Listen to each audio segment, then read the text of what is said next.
నెల్లూరు జిల్లా పుంజలూరుపాడులో మారు రఘురామరెడ్డి జ్ఞాపకార్థం వారి కుమారుడు ఇంద్రసేనారెడ్డి నూతనంగా నిర్మించిన అపర కార్యక్రమాల భవనాన్ని మాజీ మంత్రి కాకాని గోవర్ధన్ రెడ్డి ప్రారంభించారు.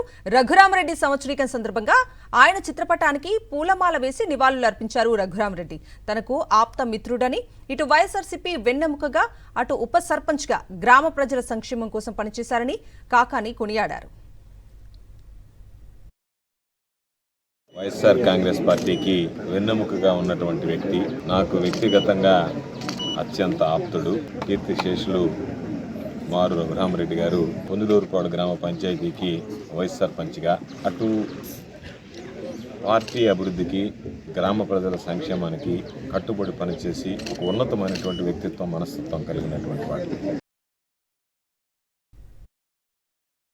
వైఎస్ఆర్ కాంగ్రెస్ పార్టీకి వెన్నెముకగా ఉన్నటువంటి వ్యక్తి, నాకు వ్యక్తిగతంగా అత్యంత ఆప్తుడు, కీర్తిశేషులు మారు రఘురామరెడ్డి గారు పొందులూరుపాడు గ్రామ పంచాయతీకి వైస్ సర్పంచ్గా, అటు పార్టీ అభివృద్ధికి, గ్రామ ప్రజల సంక్షేమానికి కట్టుబడి పనిచేసి ఒక ఉన్నతమైనటువంటి వ్యక్తిత్వం, మనస్తత్వం కలిగినటువంటి వాడు.